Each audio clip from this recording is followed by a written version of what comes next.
আমাদের কিছু জ্ঞানপাপীরা আছে যারা জানে যে ইয়াজিদ লানতপ্রাপ্ত, ইয়াজিদ দোষী, এবং এটাই আহলে সুন্নাতুল জামাতের 1400 বছরের ফয়সালা হচ্ছে।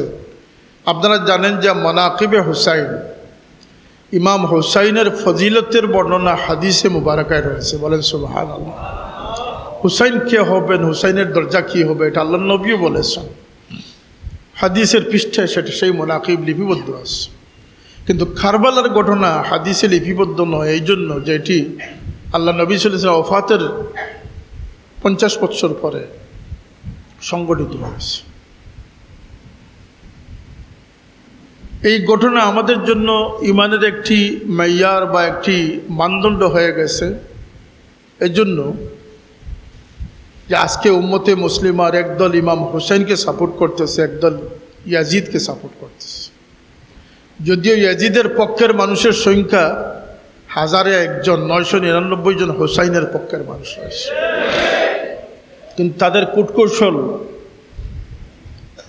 নিয়ে তারা মাঠে রয়েছে। ওয়ালা তালবিসুল হাক্কা বিল বাতিলি ওয়া তাকতুমুল হাক্কা ওয়া আনতুম তাআলামুন।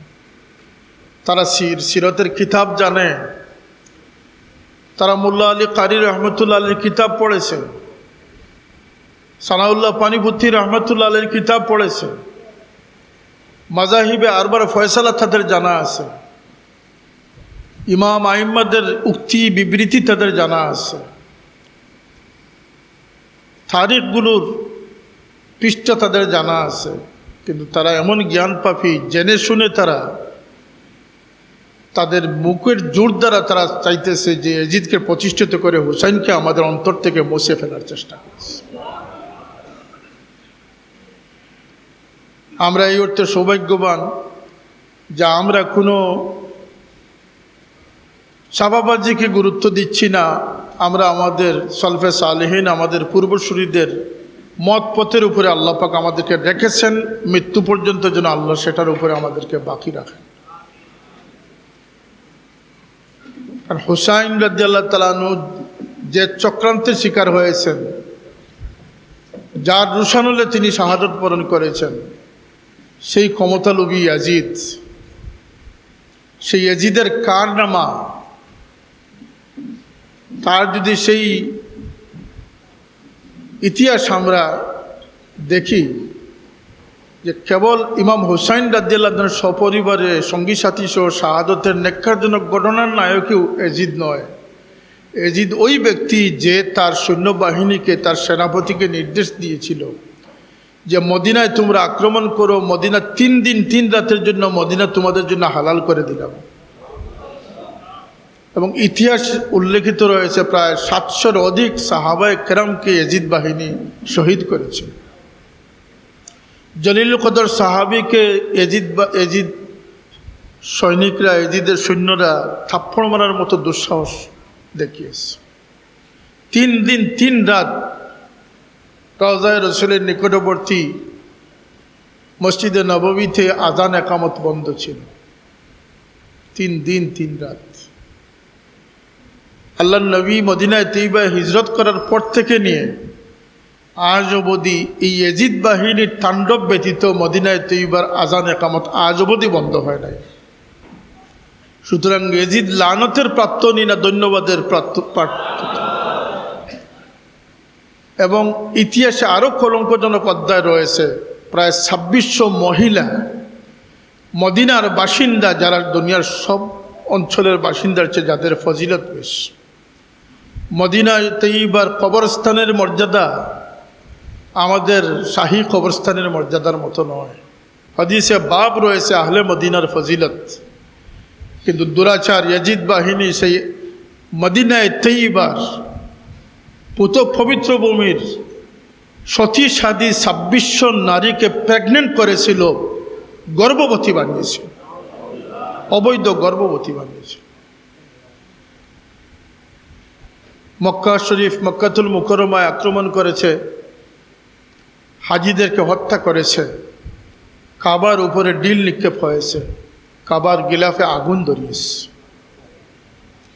এই কারনামা থেকেই প্রমাণিত এবং সে যে ক্ষমতার জন্য করেছিল সে বেশি দিন ক্ষমতায় টিকে থাকতে পারে নাই।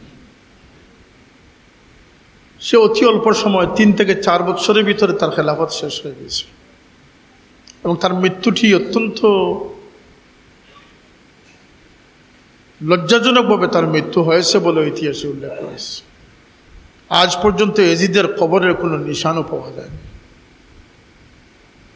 কিন্তু ইমাম হুসাইন রাদিয়াল্লাহু আনহুকে যেখানে শহীদ করা হয়েছিল সেই কারবালায়, সেখানে তার দেহ থেকে মাথাকে আলাদা করা হয়েছিল। ছোট্ট শিশু আব্দুল্লাহর দেহ থেকেও মাথাকে বিচ্ছিন্ন করা হয়েছিল। আহলে বাইতের ইন্নামা ইউরিদুল্লাহু লিইয়ুযহিবা আনকুমুর রিজসা ওয়া আহলাল বাইতি ওয়া ইউতাহিরাকুম তাতহীরা। কুরআনে পাকে যে আহলে বাইত সম্পর্কে আল্লাহর বাণী উল্লেখ করেছেন, তাদের পবিত্রতা সম্পর্কে আল্লাহ এক্সপেকটেশন করেছেন, সেই পবিত্র দেহগুলি থেকে মাথাকে বিচ্ছিন্ন করা হয়েছে এবং সেই মাথাগুলোর স্থান হয়েছে নেজার অগ্রে। আর দেহগুলোকে এখানে মাটিতে পুঁতে রাখা হয়েছে। ইতিহাস সাক্ষ্য দিচ্ছে এই মাটিতে পুঁতা দেহগুলোকেও এজিদ অসম্মান করেছে, মাটির সাথে নিশ্চিহ্ন করার জন্য গুড়া দড়িয়েছে উপরে। কিন্তু আল্লাহর ফয়সালা ভিন্ন। বাহ্যিকভাবে এজিদ বাহিনী বিজয় লাভ করেছিল, কিন্তু হুসাইনকে আল্লাহ সেই নিশ্চিহ্ন কবর থেকে, হুসাইনের কবর আজকে দূর থেকে পরিলক্ষিত হচ্ছে, কিন্তু এজিদের কবরে কোনো নিশানাও পৃথিবীতে নাই। ইমাম হুসাইনের সর মুবারক চলে গিয়েছিল দামেস্কে, এজিদের সামনে নেওয়া হয়েছিল। এজিদ সেই মস্তকের সাথেও বেয়াদবি করার বর্ণনা রয়েছে এবং এটা সাহাবীর থেকে এটার বর্ণনা রয়েছে। সে ছড়ি দিয়ে তার মুখের মধ্যে আঘাত করেছিল এবং সেই মাথাটি গোডাউনে ফেলে দিয়েছিল। যখন ইয়াজিদের সন্তান মুয়াবিয়া ইবনে ইয়াজিদ মাত্র 40 দিন ক্ষমতায় ছিলেন, দিনদার ছিলেন, বাবার অপকর্ম তিনি মেনে নিতে পারেন নাই। তিনি বুঝেছিলেন আমি যে সিটে বসেছি সেটা আহলে বাইতের রক্তে রঞ্জিত। তাই তিনি সিদ্ধান্ত নিলেন যে এই মসনদে আমি বসলে আমার ইমানকে আমি সালামত রাখতে পারব, আমি আল্লাহর নবীর উম্মত হিসাবে কিয়ামতের দিন মুখ দেখাতে পারবো না। তাই তিনি 40 দিনের মাথায় অর্ধ পৃথিবীর রাজত্ব তিনি ত্যাগ করেছিলেন। সুবহানাল্লাহ বলবেন না নাউজুবিল্লাহ? আজকের দিনে একজন মেম্বার সাহেবকে যদি বলা হয় যে আপনার মেম্বারই বাদ দিয়ে দেন, তিনিও ছাড়বেন না। কিন্তু মুয়াবিয়া ইবনে এজিদের বেটার মধ্যে এমন চেতনা ছিল যে তিনি 40 দিনের মাথায় তার বংশকে ডেকে তিনি ইস্তেফা দিয়েছিলেন। আর তার এই সময়ে তিনি তার বাবার অপকর্ম কাফারা স্বরূপ তিনি এই সর মোবারককে মসজিদে উমুমির পাশে তিনি দফন করেছিলেন। আমার সৌভাগ্য হয়েছিল আমার বাবার সাথে সেই মস্তক মোবারকের জিয়ারত করার সুযোগ হয়েছিল। সুতরাং যারা আমাদেরকে ইয়াজিদের পক্ষে নেওয়ার অপকৌশল অপচেষ্টা করতেছে, তাদের থেকে বাঁচাটাও আজকের দিনে আলোচনার আমাদের একটি মুখ্য বিষয় আমি মনে করি। জাতিকে বিভ্রান্ত করা হচ্ছে, বিভেদ সৃষ্টি করা হচ্ছে, ইয়াজিদের নামে মসজিদের নামকরণ করা হচ্ছে। ইয়াজিদের নামে 1350 বছর পর্যন্ত কোনো নামকরণ হয় নাই। কোনো বাবা তার সন্তানের নাম যেমন মির্জাফর রাখতে চায় না, তেমন ইয়াজিদ রাখতে চায় না। এই কিছু নাম আছে যেগুলোর সাথে কলঙ্ক লেপন হয়ে গেছে, কলঙ্কিত হয়ে গেছে নাম। আজকের দিনে ইয়াজিদকে আমিরুল মুমিনিন আখ্যা দেওয়া হচ্ছে। তার নামের সাথে রাদিয়াল্লাহু আনহু 1300-1350 বছরের ইতিহাসে এটার কোনো অবস্থান খুঁজে পাবেন না। এবং তাকে সংস্কারক বলার মতো দুঃসাহস করা হচ্ছে। তাকে এমনও বলা হচ্ছে যে তাকওয়ার ক্ষেত্রে হুসাইন অগ্রসর ছিলেন, কিন্তু রাজনৈতিক প্রতিভার ক্ষেত্রে ইয়াজিদ অগ্রসর ছিলেন। তাহলে কোথায় তার মুলকিয়ত? কোথায়? 3 বছরের মাথায় তিনি নিশ্চিহ্ন হয়ে গেলেন। তার বিচক্ষণতা কতটুকু রয়েছে। তিনি সবচেয়ে বড় অপরিণামদর্শী কাজ করেছেন, আল্লাহর নবীর বংশকে তিনি নিপাত করেছেন। এবং সাইয়্যিদা জাইনাব রাদিয়াল্লাহু তাআলা আনহার বিচক্ষণতা এবং সাহসের কারণে ইমাম জয়নুল আবদিন বেঁচে ছিলেন, না হয়ে সেই অসুস্থ বালককেও তারা হত্যা করার চেষ্টা করেছে। আর সুকাইনার কথা তো ইতিহাসে রয়েছে। 5 বছরের বালিকা সুকাইনার গলায় রশি দিয়ে গরুর মতো টেনে এনে সামনে উপস্থিত করা হয়েছে।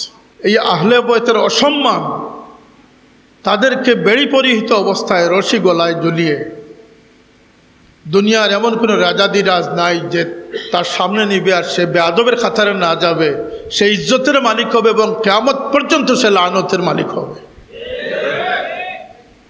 এটা একটি দুঃস্বপ্ন আমি মনে করি। যারা ঠিকাদারিতে লিপ্ত হয়েছেন তাদের সাবধান হওয়া উচিত। এই জমিনে মাজাহিবে আরবা রয়েছে, সালফে সালেহিন আইম্মে মুস্তাহিদিনদের অনুসারীরা রয়েছে, আহলে সুন্নাতুল জামাতের আকীদা রয়েছে। এই জমিনে ইয়াজিদ বাহিনী, ইয়াজিদের